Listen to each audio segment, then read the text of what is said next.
Greenhouse people? We are back with another episode of Tech on Demand, where our goal is to help you grow your best crops ever. I'm your host, Bill Calkins, and throughout 2026 and maybe beyond, I'm going to catch up with different people in the professional horticulture space and find out a little bit about their careers, their passions, their journeys in the world of plants, and much more. I'm calling these conversations Pick 4 because, as you can guess, I sent each guest a list of 12 questions and they picked 4 to answer and discuss. So today I'm excited to be joined by Shannon Carmody, Director of Plant Pathology at Ball Horticultural Company. Shannon, welcome to the podcast. Hey, Bill. Before we get started, can you tell the listeners a little bit about your role and maybe what a normal day in the life of a plant pathologist looks like? Although I'm sure you have a lot of not normal days, but what does the day in the life in plant pathology look like? Yeah, I think one good way to summarize it would be that in ornamental plant pathology, no day looks the same, especially this time of year. But for a lot of people who've used our plant pathology services, diagnostics is maybe the most recognizable thing that we do. And that's where you have a sick plant and you're trying to send it somewhere to figure out what it is. But we do other things too. We virus screen material to make sure that vegetatively propagated plants don't have viruses and are being passed around. We work with breeders to develop new resistant varieties to things like downy mildew or powdery mildews or Phytophthora. We do seed pathology and regulatory pathology, which has a lot to do with how plant material and seed move around international borders and make it through customs and inspections and things like that. And we kind of tie all that together too with production support, which is providing all of those services and then help with sanitation guidelines and things like that for our farms throughout the world. So that's kind of the short story. No, and that it is such a wide range of different things that you and your team are involved in. How big is the team that you work with? That's a good question. We have 4 labs, technically. 2 here in West Chicago, one that does breeder support and diagnostics, and another here that's the molecular lab that does the virus testing. It's a much cleaner lab. We don't want to let in all the pathogens that we're working with into that lab. So 2 here in West Chicago. We have a lab in Guadalupe with 2 team members working at that on breeder support, and one in Benhausen in the Netherlands with 1 team member there. So, in West Chicago, we have 3 people dedicated to diagnostics, 2 people working on breeder support, and 1 person working in seed pathology, and 4 people currently working in virus testing. Okay, so I mean, that's a big team, and it's interesting that you're spread out between West Chicago and California and the Netherlands. Is there a redundancy of what gets done, or do you guys divide up your tasks most of the time, or how does that work? No, I think we're pretty good at having, like our own areas that we own, but then we want redundancy if someone's out of town or someone just had a baby, which just happened, that those tasks get picked up and you can keep going. Another thing we'll think about too, especially with breeding programs, if a breeding program moves from California to Linda Vista, how do we train up staff to carry those functions in a different location? So we do move things around quite a bit and communicate with each other. There's not a ton of people that do ornamental pathology, and so we really do work well as a team. No, that's cool. And plant material moves around a lot too, so it makes sense that you guys would operate somewhat like that. And I will say that every time we talk or I listen to you present, I learn something new. And I'm always amazed at the work that you and your team do. It covers such a wide range of research and then just straight up tactical problem solving. So are you ready to get into the 4 questions? Sure. Let's try this out. All right. Sounds good. All right. Question number 1. What was your first exposure to horticulture and how did you feel? How did you react? And how did you respond? Okay. So I didn't know if this was like all the way back to the beginning or if this was like professional. This is however you want to take it. I mean, you can go back to the beginning or maybe when it became a little bit more professionalized or both. No, I think this one, I'll go back to the beginning. It was in my grandpa's garden when I was a kid, and we would collect Aqualesia seed out of, like the native, very generic looking little red columbines. Mm-hmm. And I think what was so compelling about it is just that, like, wow, look at all this abundance. Like, look at how rich I am. Look how I can, the potential of all of that, you can feel so viscerally, even when you're a kid. And I think I got hooked maybe on that right away. That feeling of working in an industry that is abundant as opposed to something that is more driven by scarcity or something like that. No, I like that, and you're right. I mean, I actually remember having columbine in our front garden as a kid and being amazed at how it spread every year. Yeah. That was a great, and it was probably the same thing, old school Yeah. Aqualegia. Yep. Yeah, red and white. Red, just plain red. That's cool. And how about, I guess I've got to follow up, pathology. How did that become something that you were interested in and when? That is a good question. I worked for about 10 years in garden seed. And then I went and worked on a fresh produce farm for a while.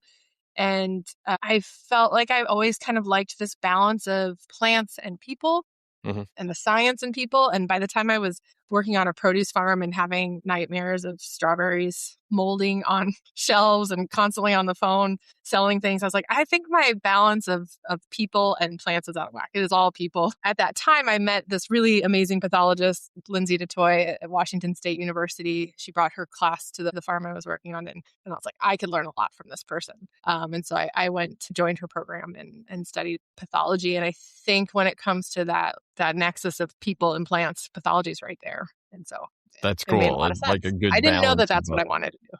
Yeah. Well, and I've always said, like, plant people aren't always people, and which is probably a good thing that our industry has opportunities for both. But you are, like, you strike me as both. But that's cool that you found a good balance with pathology, because, I mean, you definitely work a lot with people, and sometimes they're not in a very happy mood because their plants have a problem. But you definitely seem like a kind of person who can handle that and then bring the science right into it. It's nice to feel needed, For sure.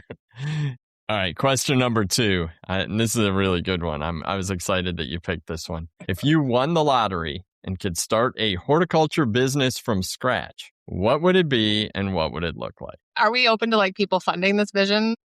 Oh yeah, no, you can have this funded already. You can hand out my contact information if someone's really into this. All right, it's very specific. Here's what I want to do. My favorite public garden is in Wayne, Pennsylvania. It's Chanticleer. Have you ever heard of this? Yeah, oh yeah. Okay, so it's like 40 something acres. It's not huge. I think it's like the most expensive garden by square foot. Okay. Public garden by square foot. And they call themselves just like a pleasure garden. That's it. There's no like overriding mission. It's come here, experience plants.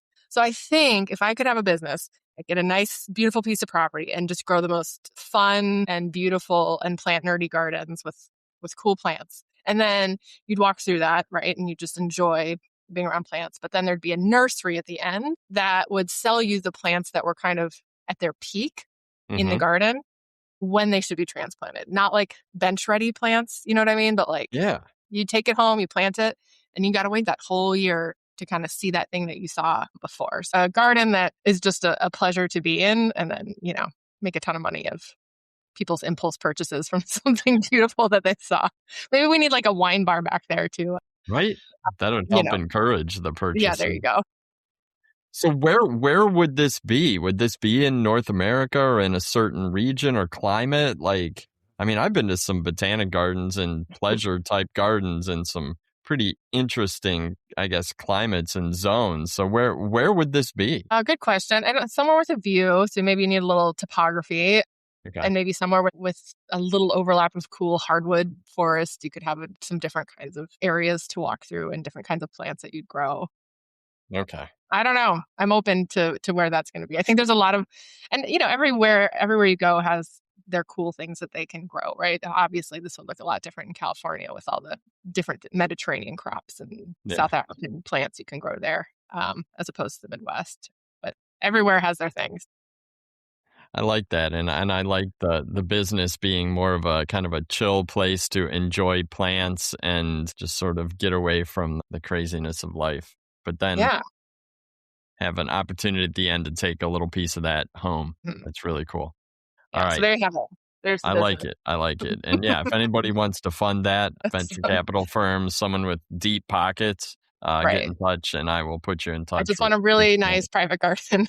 Yeah. Oh, yeah. With a nice view. That sounds great. Okay. Question number 3. And this one I think can be open to all sorts of interpretations. So I'm interested where you go with this. But what is something about professional horticulture that annoys you and how would you change it? Okay, so maybe to connect back to my venture capital idea would be selling plants at the right time for transplant. Mm, We want things that look good and grab the customer, but that's not always the best for having them be successful in the garden. yeah. I think that's something. If we could train our customers or have plants that, transplant the right time when they're still more vegetative than flowering and things like that to kind of experience that feeling of going through the season and seeing the abundance. I think that would make better gardeners in the long run. Mm. But I certainly also appreciate, the Instapot look of coming home and filling your pot on your front porch and things like that. Yeah. And it strikes me that certainly with perennials, we've moved away from that selling the green perennial that is like, a 1 gallon or a 6-inch green perennial with a nice tag that shows you what it's going to look like. Mhm. But it's at the right stage to transplant. You're probably going to wait a year or 3 years to see it really go crazy. And we have moved a lot to the first year flowering type, which I think a lot of times those blooms drop off pretty quick. Are there any plants that you would start with? Like what category would you start with? Oh, that's a good question. Well, there's certain things that they haven't done this, like take hellebores. I love hellebores, for example. Mhm. So this is what I'm going to be. I'm not going to pick the things that maybe are the best sellers. Those you have to, you wait through the winter, and they're the first thing with the flowers that come up, and it's really cool. It's a discovery in the garden. Yeah. But they don't always look that great necessarily, or like they're not full flower when you buy them on the No, bench. it's true. So that's kind of an example Okay. of something that's maybe not at its peak. Trying to think if there's any other Well, thing. and I think that, yeah, and hellebores they're very niche, and so there are collectors, people do collect them. They're like a hardcore gardener plant, but you don't see them, well, certainly not in the Midwest, we don't see them a lot, but I think that's one where when, like, they sell well out of catalogs because they do look beautiful, but it's a tough one at retail. So I think the trick to solving this problem that annoys you is education. Like we Or a have to pleasure teach. garden. Yeah, that's true. You could go right Yeah. back to that. I like that. No, you're right about the education part of that, though. Yeah, Um, yeah, yeah. It's like how do we train people while simultaneously getting them excited at the retail location? right. Yeah. It's a chicken egg thing. Mm-hmm. Mm-hmm.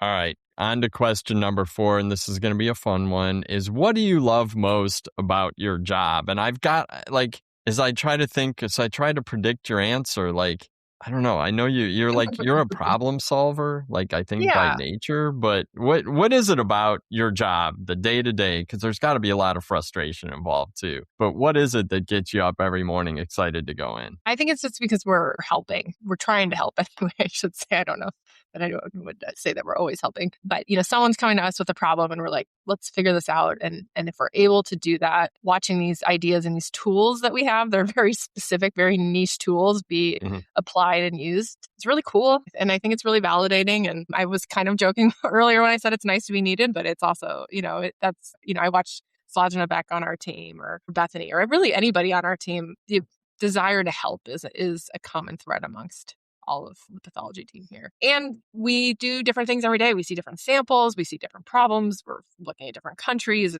all different stages of plants. So I think if you were helping with the same kind of problem every single day, that could become tedious, but it never does because it's always different.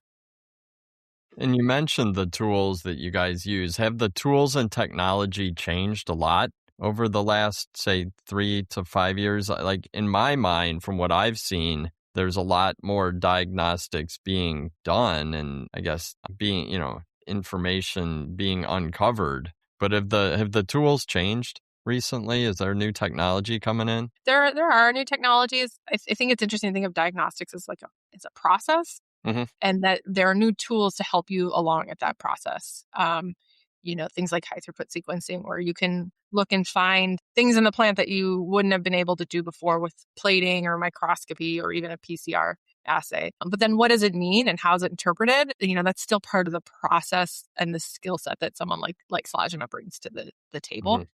So I don't think the field and the kind of methods that you have to follow hasn't radically changed, but there's always new tools to try and evaluate, new tests, new testing methods, things like that. Like one cool example is we test all of our geraniums that are produced down in Flora regularly for Ralstonia, which is what we're trying to not bring into the U.S. Yeah. It's a select agent, not a good pathogen. And the USDA changed their guidelines on testing, and we were able to put this RPA test down at the farm. It's a much more fun thing for the person working in the lab to run. It's cheaper. And so there's always new changing tools like that, which can improve life quality, work-life quality for the people using them. And then with what I hear about more and more is for growers doing sort of in-house testing, just at the greenhouse, quick tests that they can do using test kits or strips and things like that. Does that help you guys? Does that take work off your plate, or does that add work because there's so much more ability for folks to spot and see potential problems? I don't know if that question makes sense, but I just kind of wondered, with all the ability to test my own stuff as a grower, does that help you guys, hinder you guys? How does that? I think generally it's really helpful. When you're testing things, if you only have 3 tests and they're all viruses, but you actually have a fungal problem, that test isn't going to help you that much. So you still kind of need to know it enough to get started. But if you're looking at geranium and you know what Xanthomonas looks like on geranium, and you have a test strip and you can do that yourself, not have to ship it, not have to wait for a result or all that, I think that's great. That's instantaneous information. That same example, though, if you overstuff one of those test strip pouches and you put too much geranium leaf in there, it's really easy to get a false positive. Okay. And so, you could cause a problem that's not even there in some cases. So these are generally really good tools, and I think the closer you can have the test to the sample, the better. But there's always an element of interpretation, even with a clear-cut in-field test. Yeah, which is why it's good that there's a really strong team in West Chicago that's here to help growers out and to go through that process in a scientific way. So, well, thank you so much. You guys do have a fantastic team. I always look forward to going in and seeing what you guys are up to and hearing all of the exciting things that you're doing. How much time do you spend traveling to different facilities versus working in your home lab here in West Chicago? That's a good question. There are a few of us who travel more, and then a lot of the folks will be in the lab just handling samples on a regular basis. Alex Batson on our team and I run this audit program where we go to our farms and we check different sanitation protocols and kind of do a little bit of risk management as it relates to disease on our farm. So he and I hit the road quite a bit. All of our scientists, all of our pathologists will attend conferences and things like that too, just to stay up to date on those new technologies or with connections and build relationships and things like that. So Alex and I will hit the road a lot as it relates to farms and R&D locations for breeding new varieties and things like that. So maybe once a month we're out there. Okay. So you're in the field plenty. You're hearing what's going on. And how much, I guess my last question, I'm just hitting you with questions here as they come into my head. How do plant pathologists around our industry, do you hang out with other plant pathologists? Do you collaborate with some of the university pathologists or folks with independent labs and things like that? Is there a lot of information sharing that goes on? Yeah, pathology is cool as a science because it is collaborative by nature. We are stronger if we know that this location has the same problem that we do, and we can share and learn from that. It's not usually proprietary information. Things like breeder support, maybe we don't go talk to other companies about the products that we're developing. But in terms of hey, are you having a problem moving this seed lot across this border? It's very collaborative, and it really does require us to work as an industry as well as with academic labs and things like that to say, hey, what are the best practices for how to sanitize after a tobaccovirus outbreak? People are probably familiar with that this year. And so a number of different researchers, both in the U.S. and internationally, have dealt with that specific example in tomato brown fruit rugose virus. And we can tap into existing resources to help answer those questions. But it is a collaborative science, for sure.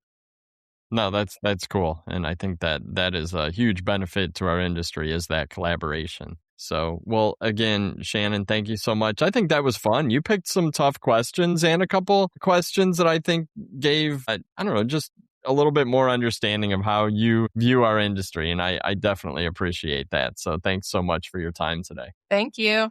Talk to you soon. Yep. And I think this wraps up our episode of Tech on Demand, but I can't close without reminding you to subscribe, like, and share the podcast with your peers. There are more than 275 episodes in the archive covering a wide range of topics, truly something for everyone in professional horticulture. Take care out there, and we'll be back with another Pick 4.